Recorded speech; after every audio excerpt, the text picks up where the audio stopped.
Kwanza kumshukuru Mwenyezi Mungu kwa kutupa nafasi ya kukutana siku ya leo, lakini la pili tumshukuru Mheshimiwa Rais Dr. Samia Suluhu Hassan kwa kutupa nafasi ya kupata hawa madaktari bingwa ambao tumesema wako takribani 43.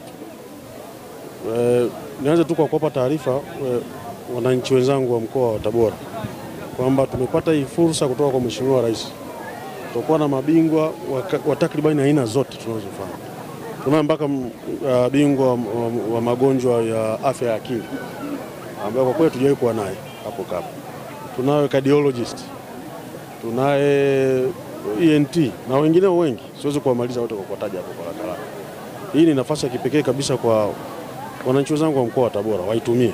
Tutakuwa na mabingwa kwa takribani siku 5 kuanzia siku ya leo mpaka Ijumaa. Kwa ninaomba sana wananchi wa mkoa wa Tabora waitumie nafasi hii wapate kupata huduma hizi ambazo sio mara zote tunaweza kuzipata kwa kirahisi, hasa kwa kufikiwa sisi wenyewe mpaka mkoani hapa tulipo. Kwa hiyo ninaomba nisisitize hilo, lakini pia niendelee kutoa shukrani za dhati kabisa kwa mama yetu Mama Samia Suluhu Hassan kwa moyo wake wa huruma na kutusaidia kutuwaletea watu hawa mabingwa. Sio rahisi kuwapata, na mtakuwa nyinyi mashahidi kwamba hata ukienda kule haiwi rahisi kumuona bingwa kama ambavyo pengine mtu anaweza kumuona. Kwa mimi langu kubwa ni nataka nitoe hilo kwamba watu watumie nafasi, wafike tuwaone mabingwa wetu, tupate huduma. Sasa sisi hapa tuna mashine takribani zote ambazo tulikuwa tunalilia kwa miaka mingi. Tuna CT scan hapa, tuna digital x-ray, tuna echo, ultrasound ambayo inapima mpaka na moyo, tuna ECG machine. Tuache kuna vifaa vingine, lakini madawa. Na hiyo na ushahidi wake ni kwamba hao madaktari huwezi kuwaleta kama una vifaa. Tunaye pale cardiologist kwenye kile chumba pale cha kwanza pale, anafanya kazi zake kwa sababu zile mashine ziko. Na ziko 3. Cardiologist leo tumeweza kumpata mmoja kutokana na nafasi, yuko mmoja, lakini ziko nyingine abundance, ziko 2 zimekaa zinaweza. Kwa hiyo unaweza kuona kwamba hata mafanikio ya kambi yanaendana na uwepo wa vifaa. Bado tunaendelea na infrastructure, ujenzi wa jengo kubwa kabisa la mama na mtoto. Tuna jengo la ICU ya watoto wachanga kuanzia siku 1 mpaka siku 30. Hivyo vitu vyote vinafanyika.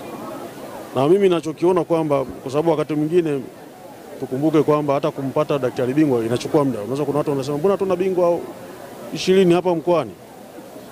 Tunapeleka madaktari bingwa 15. Tunao wengine 6 wako shule. Tunaye daktari bingwa wa mifupa anasoma Muhimbili. Tunaye daktari bingwa wa ENT anasoma KSMC. Tunayo watoto. Kwa hiyo kuna wengine 5 wako shule. Kuna wengine 15 wanakwenda. Sababu unajua bingwa hizo tukampata hapo akasema wewe bwana njoo kuanzia leo bingwa lazima muandae.